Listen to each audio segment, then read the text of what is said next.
But let's get back to TCS now. We caught up with TCS's CFO Samir Seksaria and the CHRO Milind Lakkad to discuss why the headcount has moderated for the third quarter in a row and is the margin growth sustainable. Listen in. We are very pleased with it. We are touching our guiding beacon, and that's something which we have always believed in.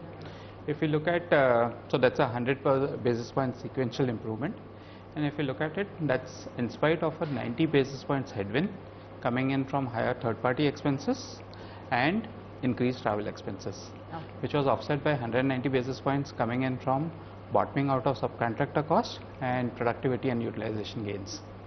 So subcontractor costs have bottomed out? We believe so. It's at 4.6%.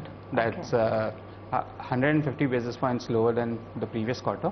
I think now it would still depend on the macro, how it plays out, but we believe it is bottomed out and we should... And what's the outlook on margins going ahead? Does it stay at 26% other than the wage hike quarter?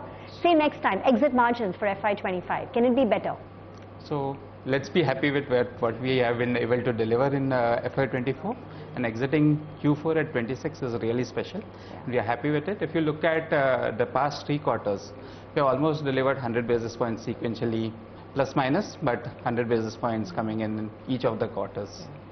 So, and we'll continue our focus on disciplined execution. You know, Kriti and NGS was telling us earlier that FY25 is going to be, and NGS said much better than FY24. So there is a bit of a operating leverage or whatever you want to call it, right? So margins perhaps could be better if growth picks up.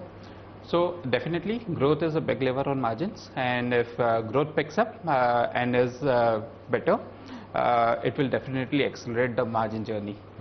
And do you think growth is looking, as you from your vantage point, is looking stronger? I'm sure, the year ahead is looking stronger? I'm sure Kriti and NGS would have given you better color, but we believe FY25 will be better than FY24.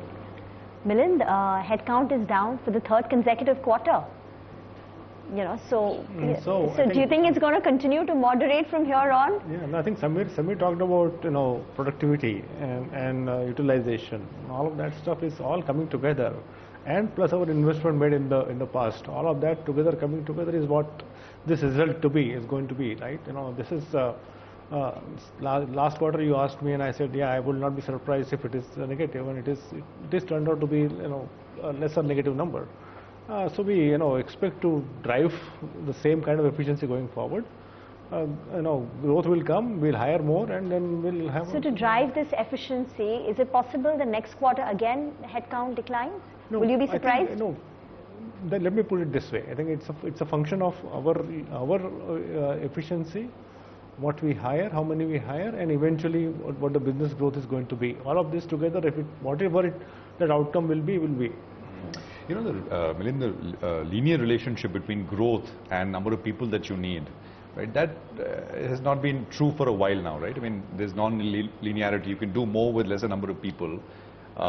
If you bring in the time dimension into this, you can still relate to it. But our intent all along and our drive all along is to basically have a soft linkage to these two things. Right. Headcount growth versus revenue growth. Right. No, my point was now with AI etc. as well. Can you give us a broad sense how many people that you potentially would have hired you did not because of these new technologies? I mean, if you can give us some sense of that.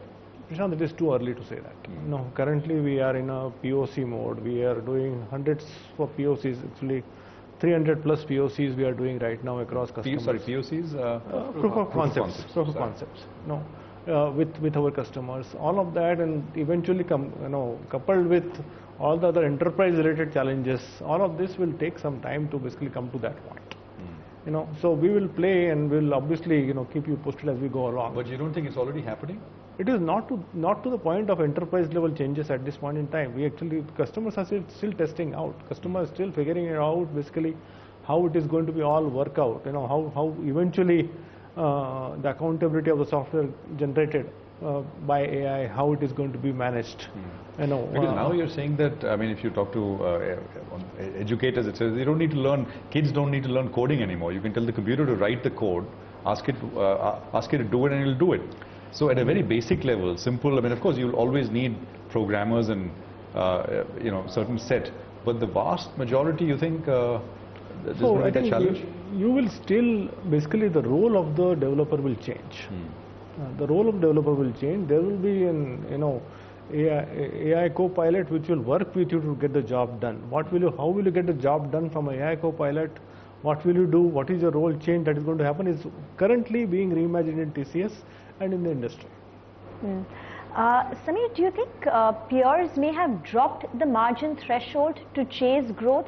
Is this something that you've seen in the industry? Not you, but the industry, your peers. I can't talk about peers, but I think we have always believed in growth with profitability. We'll never let out an opportunity for growth at the cost of profit. I mean, just because of profitability or margin thresholds, or nor will we chase growth just for the top line, which does not do a value add for the customer, for us as an overall enterprise. Okay. And Milind, on demand right now, so far you're able to manage the current demand with a lower headcount, which is what's driving your utilization, productivity, etc.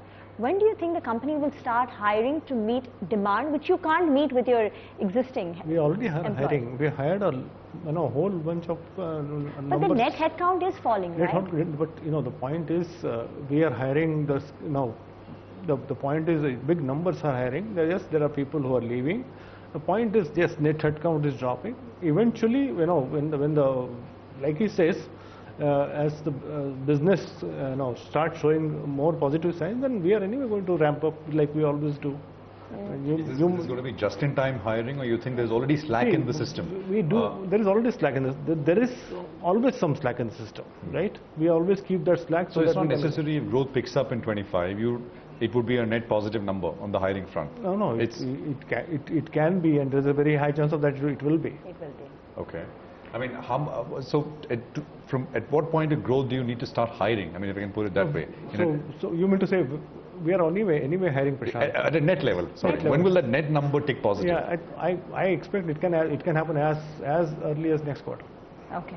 Because the assumption is that if growth is going to pick up 2 quarters down the line, you need to hire today and train them so that when demand picks up 2 quarters down the line, they're ready. So let me just put it this way. From campus, we are the first ones to go to campus.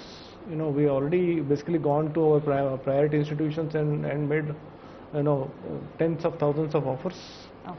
We already started NQT, our phase has started. So all of that is proactive.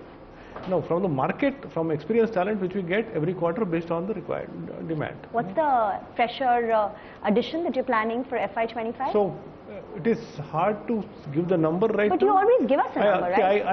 I give a number of 40,000 every year. 40,000 every year. I don't expect that number to change significantly this year, but I cannot tell you exactly what that number will be. But you had a strong start this year, right? Campuses, etc. as you said. Yeah, absolutely. That anyway is core part of our strategy. We will go to campus every year, no matter what.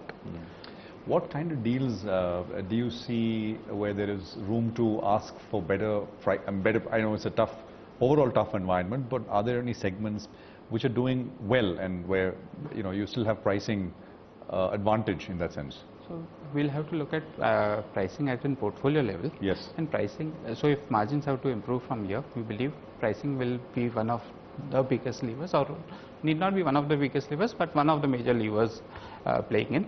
But pricing doesn't mean it will change overnight. So you can't go to a customer and say, I'm hiking the prices next day. But it will be more structural. It would be more evolved over the period. It would happen through portfolio level changes, subtle changes. When contracts come up for renewal, pricing will see an increase. The new deals which will come up will have an overall higher price baked into the deal itself. That's how we'll see the pricing change. If you look at our realization, and I'm talking of realization, which has productivity benefits also baked in, but realizations have been steadily inching up over the last 5 quarters. Do you want to put a number to it? How much have... If you look at the revenue per FT, it has increased substantially. It's increased substantially. You believe FY25 is going to be better than FY24, right? By how much? And when... Right now it appears that earnings growth is steady. The revenue growth is steady. There is no pickup. Revenue growth in March is similar to the revenue growth in December. When does it start picking up in your own assessment? Well, rather than putting a specific timeline, if you look at it from a medium to long term perspective, given the deal wins which we have been having, the overall demand drivers which are in place, we are fairly positive about it. Near term, as we see, is fairly cautious and cautionary.